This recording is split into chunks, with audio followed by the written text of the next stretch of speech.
Hi, everybody. Welcome to the Performance Revolution web series. I'm so excited today to be driving a conversation that we've coined AI in action, turning innovation into an operational advantage. Sorry to stutter there, but I want to get the title right because I think it's so powerful. There's so much conversation around technology right now, but it's not just about hearing about what tech could do. We want to drive a conversation today around what's really happening today and how can you take those insights to drive a better, stronger operation. It's something that we need to consider, we need to adopt, but first we need to understand. And I'm very grateful to have two incredible guests with me here today. And I'm going to let them introduce themselves. But again, I want you through this episode to take the opportunity to be selfish. What do you hear today that you want to explore more? What do you hear today that you want to investigate? But more importantly, what's the problem you're trying to solve in your operation? It's not just about technology and AI. It's about what can we do to better make our operations stronger so we can produce a better result. And when I get in the introductions, Maria, I'd like to have you introduce yourself first. It's so great to see you, and I'm so grateful to have you on today's episode. Tell the audience a little bit about yourself. Yeah, thank you so much for having me on the show. It's my pleasure. Yeah, so I've been working in the field of AI for a long time. I say even before it was called AI, before it was called statistical models, because the word AI sounds a little dystopic. But most recently, I was at Google. I was a VP of engineering there. And before I was at Google, I was at Meta, supporting the AI for products team. And also built a startup back in 2010. And that startup was acquired by Yahoo in 2013, a company called Alike. And that product is to help consumers find restaurants, coffee shops, diners, that your favorite place to spend time, either when you're traveling or you're exploring locally. So coming in full circles, I left Google last year, and now at Palona, we're building AI solutions to really empower restaurant operators so that they can gain more efficiency, remove frictions, and deliver a guest experience as well. Yeah, I love it. Thank you so much for the introduction. What I hear on that is not just learning the technology from early stages, but how does it actually shift behaviors? I'm excited to dive more into that. Rob, it's great to see you again. Thanks for being a guest on another episode. Tell the audience a little bit about yourself. Sure. Rob Blaker. I'm a national account executive with Integra in Canada. I've been doing this for about 3 years now, about probably 13, 14 years in the hospitality industry, working with a number of different groups. I support a lot of kind of our corporate multi-unit segment, whether it's lodging or restaurants across the board. And I think what we try and do is leverage different things like AI in our business to give ourselves more data. The more data we have, the more educated decisions we can make. We're starting to lean into that more and more. So I'm interested to have a further conversation about this today with Maria and kind of dive into some of the tips and tools that she has and figure out how we can bring these to more Integra members. Love it. Thank you so much. And thanks for both of you for joining me. Maria, what I want to jump into first for the audience to hear, because hearing your experience and the opportunities that must have been in front of you when you looked at your next chapter, why did you choose to invest in the hospitality industry, to bring your experience and Palona forward to hospitality? What need did you see? What opportunity did you see for the industry when it came to understanding or adopting technology and AI? Yeah. First of all, I have to say it's personal. I'm just genuinely very passionate about this industry. I'm a half decent cook at home. All right, this is how I express love and have family and friends together. And I feel like it's such an important industry, right? Doesn't matter what happens, either it's recession or tariff, we still need to eat 3 meals a day. And I think it really brings people together. And I think that's, what we need more than anything else. And at the same time, I also know some friends and restaurants I frequent. I also know how hard it is. And so, when I was at Google, I support a very large team, and there were very challenging technical challenges we're facing. But to me personally, I think it's more fulfilling if I could bring technology that can really help the restaurant operators and to help them serve their guests better. I think that's just very satisfying. And of course, it's also a massive market. I also love the complexity of this market. I love that. One thing that I think is shifting. There's been a perception that the restaurant industry is a late adopter of technology or some solutions, and I just don't know if that's the case anymore. So I love now that we have different leaders and solutions and companies bringing through tech and AI that we can actually implement. Because I think we are catching up. Rob, on your side, what are you seeing and hearing from your client base when it comes to this conversation around technology or AI? What are you hearing, and how are you helping some of your partners understand or take action? Well, I think kind of going back to the data piece and the more that you have at your fingertips, I mean, more and more people want better data at a faster rate. And the faster that we have those, the faster that we can make decisions and figure out our strategic way of moving forwards. And it's not just a matter of operating your business on a day to day, but what does a week down the road look like? What does a month down the road look like? What's next year going to look like? And if we can adjust our business and use great tools and have a great network around us, I think it's really going to help you look at those from a different perspective and not just so much get caught up in the day to day. I think with restaurant people or with hospitality people, I mean, so many people are hard workers. They're people focused problem solvers. They're doers, and a lot of the time they don't have the ability to sit back and think strategically and spend that time because they are out there making sure they're delivering great experiences. I love that. People focused problem solvers. I like that. I might steal that one because I definitely relate to that. I stole it from someone else, so all of the terms. We're all learning, and most of what I share is something that I've learned myself. But I had an experience recently. I got a chance to attend the Canadian Franchise Association convention, and we led 5 roundtables around humanizing AI. And Maria, I want to bring this reality back to you. So we had 5 roundtables with dozens and dozens of leaders from top franchise and a lot of QSR brands that were there, and they all understood it because they had something like ChatGPT in their pocket. So I'm utilizing this tool on a daily basis. But when I got into the question around what problem are we solving, and what kept coming back was efficiency, and I know the group now, so I think there's 800 people in attendance. So I started to challenge them. It's great to find efficiency. What are you going to do with it? And it really was left with some blank responses. And some of the world's largest QSR brands were there, their senior leaders at the table. So we had this pause moment. But Maria, from your perspective, where are we at? Where's hospitality at with understanding technology and AI? And how can we move from, creating awareness? What do we need to do to start to take action? Mm-hmm. Yeah, it's a great question. I think there are really a lot of noise and also a lot of signal at the same time, right? There's so much information coming at us like all day long. I love what you said to really think about the human elements first, right? Either it's your team, your staff, or your guests. And efficiency is important, where we can look at where can we bring efficiency. Part of it is automation. Part of it is removing friction, right? Where are there friction in the whole process? Yeah. So, but I think it's also very critical to keep hospitality in mind, because at the end of the day, that's what makes this industry so challenging and so inviting and so important. It's not just about efficiency, right? So I've shared the story how AI can bring efficiency. Either it's manufacturing or warehouse, it can be completely dark because it's all robot working 24/7. You don't need to turn it on because robot has night vision. Robot doesn't need lights. Yeah, doesn't need to take break. Right? Yeah, that's about efficiency. But restaurants, please don't turn restaurant into that, right? Like a vending machine, right? Because we do need that human element. Yeah. So a lot of it is how can we free up the staff? Either it's front of the house, the servers, or back of the house, the chef, so they can focus on what can I bring hospitality to the front and center, to all the guests we're serving, and help them, removing either as a distraction. For example, I'm a server, I'm a host, and the phone is ringing, but I have guests in front of me. That's a distraction. That's taking hospitality away.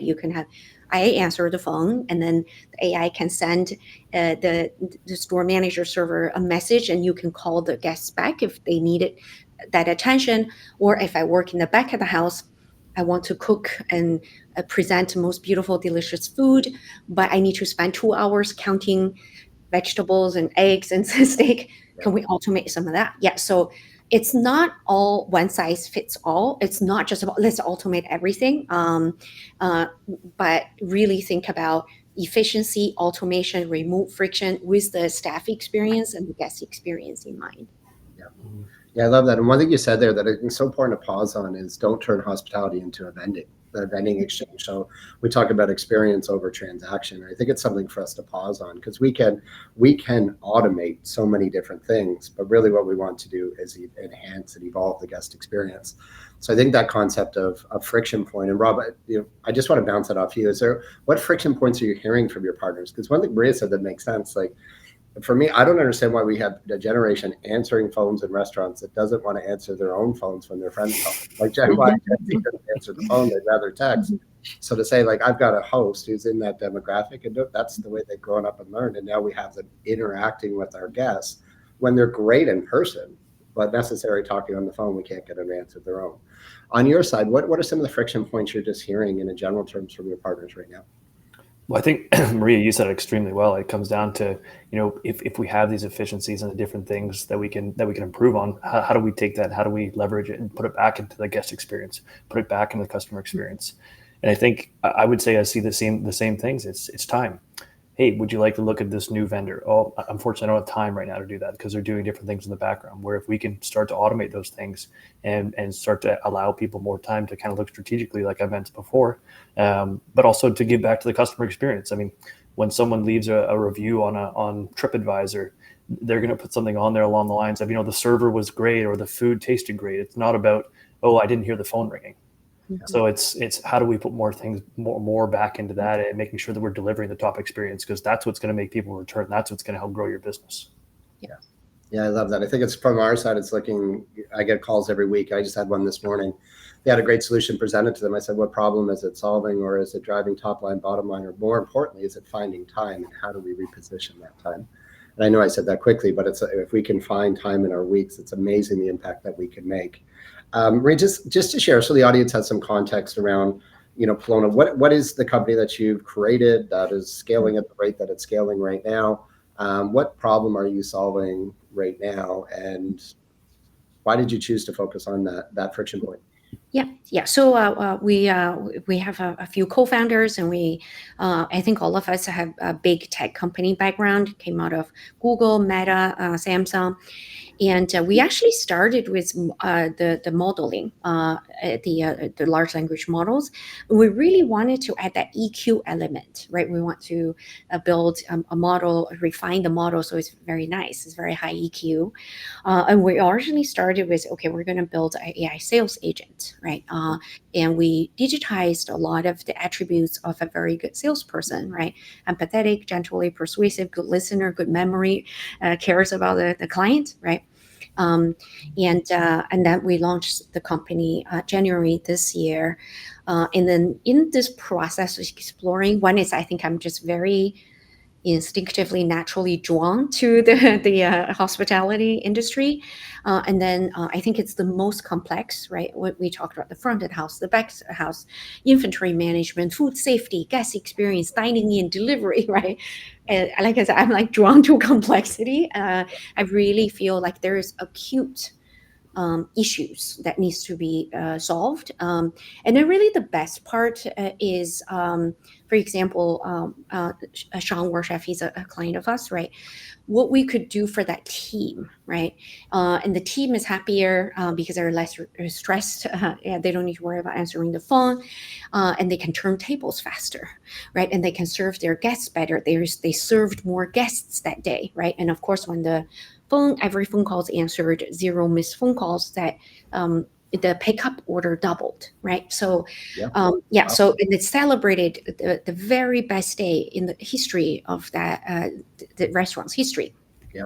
On Father's Day, just last month, and that was just so tremendously satisfying. Yeah. So going back to answer your questions, when it is a personal passion, there is continuity. I worked on helping this industry back in 2010. The company was acquired in 2013 from a search and discovery perspective, and now we're building both a great guest experience, and also we want to really empower all these hardworking staff at the restaurants. Yeah, so we started with this voice AI agent, and we also think about voice and text holistically. You can text the number, you get the same experience, and it's a fully end-to-end experience where you can have payment, delivery, pick up orders, or just answer any general questions, bringing that brand voice to life. And the funny part was that for Sean at Cali BBQ, we actually replicated his own voice. We have this technology, and then some of the guests was like, "Hey Sean, is that you? Is that you?" You can see that the genuine delight, right, from kind of conversing with the chef and the restaurateur they really love, and of course that drives loyalty, right? That just kind of from it's 0 minute when I call, say, is there a restaurant open? Can I have parking? Can I bring my dog? Can I bring my kids? Right? You already bring in hospitality, right? In a scalable way, in a digital way. That's where we start. We do have a very rich set of features coming down the pipe. We do want to offer, AI solutions at every element of how you operate a restaurant. Love it. And one thing, and Rob, I'll come back to you in a second, but I felt even my own positive resistance there, right? Because if this was 12 months ago and we were thinking about AI or technology in support of a guest experience, I thought there would have been a divide, like AI replacing humans as conversation, and that's not the case. It's optimizing humans inside of our operation. But to see how quickly it's moving, like I'm sitting at conferences 12 months ago and things we were discussing, like half the audience is actively using now. And we think of how do we enhance the guest experience at every touch point through our website, through our phone, through our staff interaction. Rob, how are you seeing your partners utilize AI right now? Like, is there anything that you're seeing live right now? And I know Integra has a couple of solutions that can help as well.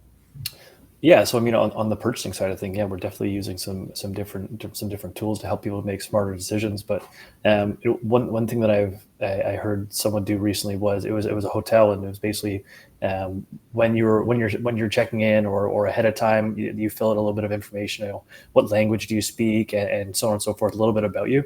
And what would happen is when you went into the room, it would actually show up in that proper language. So it would be a message on the TV just to make someone feel a little more at home. I mean, everything is so multicultural across so many different communities these days.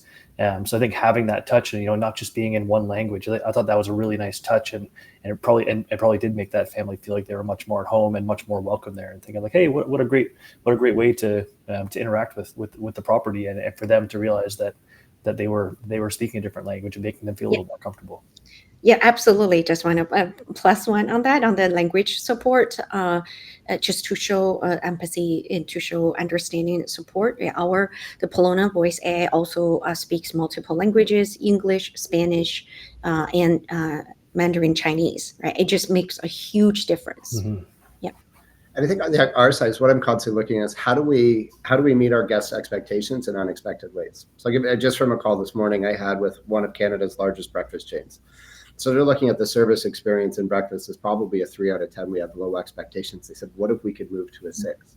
And I know that's a surprise, right? Like knowing that people, because they want the food and it's not a high level guest expectation in the space they're in, but they want to interrupt it. But that side of just the language change on the TV when you walk in the room, or being able to transition the language as you're talking to somebody, can be so powerful. And I just want the audience to realize these are not future ideas. These are live and active now, and other industries have led. And one thing Maria shared, one of the books I read was Hospitality and Machines, and it talked about AI selling empathy as a service.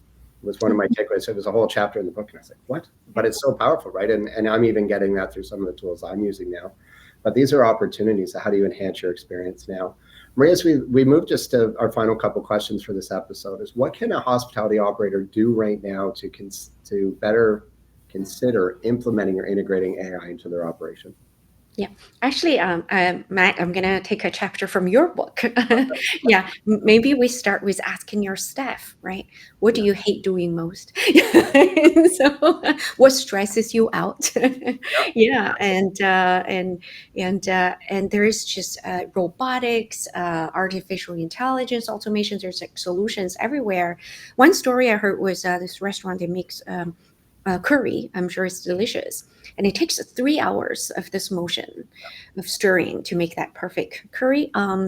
and maybe we can invest in a robotic arm to solve that curry stirring problem. So this person can free up and create new dishes, or cook more, or like, yeah. So I say really, I pick a chapter from your book, right? Because it takes the whole team, takes the whole staff. But I can tell you firsthand experience when I visited pizzeria in our neighborhood in Northern California, and I shared that we're going to take over answering the phone. I got a high five. I can tell you the staff does not like answering the phone. They're like, "Thank you, please take the phone." It stresses me out when the phone rings. So that's why we focus on this. I say, okay, you find this useful, we're going to build this. Yeah. And I think that it's easier. You gave me a reminder, right? It's sometimes, and it's a reflection to the week that I've had so far this week. It's been great, but sometimes we're considering our problems, and where you are operationally watching this, you might be above operational execution some of your time and most of your week. So to go back to your team and say, what really gets in the way? What Maria's like, I think it's a beautiful question. What's the friction point, or what you not like doing? And then looking at what we can do. Like there's this example we can all see on LinkedIn of Chipotle having robots, cut their avocados and their lemons. I think it is. It's a very dramatic image, as it should be on LinkedIn, but they've saved hundreds or thousands of labor hours, which is remarkable. Rob, from your perspective, what can somebody reach out and ask Integra to help with today? I mean, I think it's about just like Maria said about asking your staff. It's reaching out to the partners that you work with, the vendors that are already in your business. If you have a group purchasing organization, reaching out and seeing what they have for tools, and don't be afraid to ask the question. I mean, at the end of the day, that's what we're here for, is to help someone improve their business, and we're being a partner along in that. So the more that we can have questions come towards us, the more that we can find answers for them. Maybe it's not always a yes, maybe it's not always a no, but at least we can kind of expand together and work together as a team. At the end of the day, you can do a lot more together if you're doing it with a group of people. So I like what you said, Maria, about asking your staff. What a great spot to start. And I want to present a challenging question at the end of the episode, because this is something we do in our workshops. What if you thought about AI? What if you could find 1 hour a week?